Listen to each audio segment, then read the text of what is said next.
Hello friends, आज के इस वीडियो में हम लोग जानेंगे कि किलोवाट क्या होता है और केवीए क्या होता है। इसको देखिए हम लोग बिल्कुल आसानी से समझेंगे।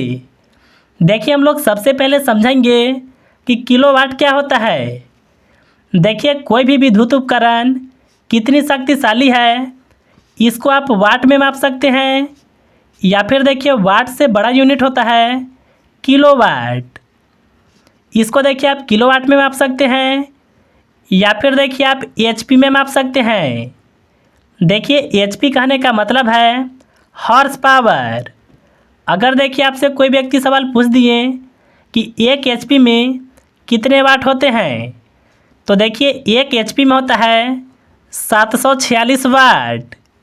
यानी देखिए 746 वाट रहेगा तो वह एक एचपी के बराबर होगा। अब चलिए हम लोग समझेंगे कि यह किलोवाट क्या होता है। अगर देखिए हम लोग 1 किलोवाट में बात करें कि कितने वाट होते हैं, तो देखिए 1 किलोवाट में 1000 वाट होता है। यानी 1000 वाट बराबर 1 किलोवाट होगा। चलिए इसको हम लोग और भी आसानी से समझते हैं। यहाँ पर देखिए लिख लेते हैं 1 किलोवाट और इसके बराबर में 1000 वाट।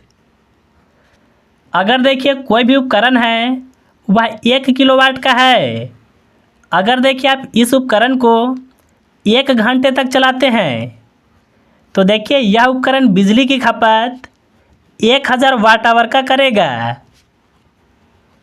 और देखिए यह जो 1000 वाट आवर है, इसी को 1 यूनिट कहते हैं। देखिए आपके घरों में जो बिजली का बिल लगता है, यही यूनिट के हिसाब से लगता है। देखिए यूनिट के हिसाब से अलग अलग बिजली बिल लगता है। अगर देखिए आप गांव एरिया से होंगे तो आपका देखिए बिजली बिल 6 रुपये से 7 रुपये के बीच लगता होगा। अगर देखिए आप शहरी क्षेत्र से होंगे तो इससे थोड़ा सा अधिक लग सकता है। अब चलिए हम लोग समझेंगे कि केवीए क्या होता है। अगर देखिए हम लोग केवीए का फुल फॉर्म की बात करें तो यह देखिए होता है किलो वोल्ट एम्पियर। यानी देखिए कोई भी इलेक्ट्रिक मशीन अगर आउटपुट के रूप में पावर सप्लाई देता है तो उसका जो रेटिंग है वह केवीए में होता है। जैसे देखिए एग्जांपल के तौर पर ट्रांसफार्मर या फिर देखिए जो डीजी होता है, इसका भी जो रेटिंग होता है वह केवीए में होता है। और देखिए अगर हम लोग किलोवाट की बात करें तो देखिए जो भी उपकरण पावर सप्लाई को लेता है उसका रेटिंग हमेशा वाट में या फिर किलोवाट में होता है। अब देखिए आपके मन में सवाल होगा कि अगर मान लीजिए 100 केवीए का ट्रांसफार्मर है, तो आखिर देखिए इसमें हम लोग कितने किलोवाट का लोड इसके साथ जोड़ सकते हैं। तो देखिए इसको समझने के लिए सबसे पहले आपको समझना होगा कि कितने टाइप के उपकरण होते हैं। यानी देखिए किस किस टाइप के उपकरण का लोड होता है। तो देखिए पहला होता है रेजिस्टिव लोड, दूसरा होता है इंडक्टिव लोड। यानी देखिए जो भी उपकरण कॉइल वाले होते हैं उसको इंडक्टिव लोड कहते हैं। और देखिए तीसरा होता है कैपेसिटिव लोड, जिसमें देखिए कैपेसिटर का यूज़ किया जाता है। अगर देखिए हम लोग बात करें कि रेजिस्टिव लोड में किस तरह के उपकरण आते हैं, तो देखिए जो हीटर होता है वह होगा रेजिस्टिव लोड में। अगर देखिए हम लोग इंडक्टिव लोड की बात करें तो देखिए जो मोटर है यह इंडक्टिव लोड के अंदर आएगा, या फिर जो पंखा है वह भी देखिए इंडक्टिव लोड के अंदर आएगा। इसके बाद देखिए अगर हम लोग कैपेसिटिव लोड की बात करें तो देखिए जो एलईडी टीवी होता है यह कैपेसिटिव लोड के अंदर आएगा। अब देखिए आपको समझना होगा पावर फैक्टर। देखिए आपके मन में सवाल होगा कि यह पावर फैक्टर क्या होता है। देखिए पावर फैक्टर यह बताता है कि आप कितना बिजली लिए हैं और उसमें से कितना बिजली काम में इस्तेमाल हुआ है और कितना बिजली बेकार हुआ है। इसी को देखिए पावर फैक्टर कहते हैं।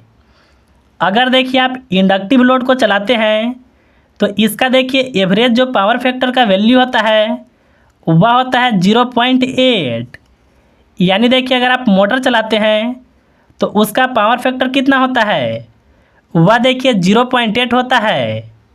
यानी देखिए इसका कहने का मतलब यह है कि अगर देखिए आप 100% बिजली को लिए हैं तो इसमें से केवल 80% जो बिजली है वह इस्तेमाल हुआ है और बाकी का देखिए जो 20% है यह इस्तेमाल नहीं हुआ है। यानी देखिए 20% जो बिजली है इतना का लॉसेस हुआ है। अब चलिए हम लोग जानेंगे कि अगर 100 केवीए का ट्रांसफार्मर है तो इस पर हम लोग कितने किलोवाट का लोड दे सकते हैं। तो देखिए इसको पता करने के लिए केवल आपको पावर फैक्टर पता होना चाहिए। जैसे देखिए अगर आप इंडक्टिव लोड देते हैं तो 0.8 होता है ना। केवल देखिए आपको यह मान से आपको 100 केवीए में गुना करना होगा।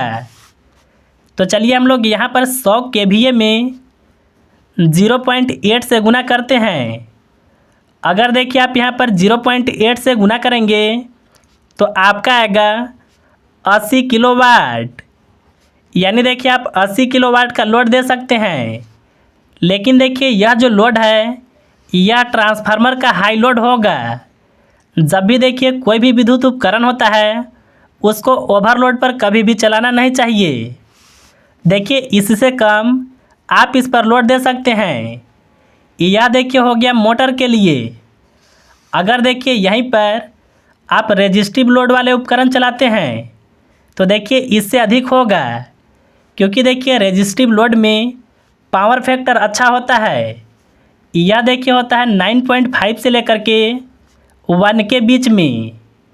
अगर देखिए आप पावर फैक्टर को 1 लेते हैं तो देखिए आपको 100 केवीए में 1 से गुना करना होगा। तो यहाँ पर लिख लेते हैं 100 केवीए और गुना में रहेगा 1। अगर देखिए आप 100 से गुना 1 में करेंगे तो यहाँ पर आएगा 100। यानी देखिए इस तरह से आप 100 किलोवाट का लोड दे सकते हैं। लेकिन देखिए यह किसके लिए है, यह है रेजिस्टिव लोड के लिए। यानी देखिए अलग अलग उपकरण डिसाइड करता है कि ट्रांसफार्मर कितना लोड को सहेगा। तो मुझे उम्मीद है कि आप बिल्कुल आसानी से समझ गए होंगे कि किलोवाट और केवीए क्या होता है।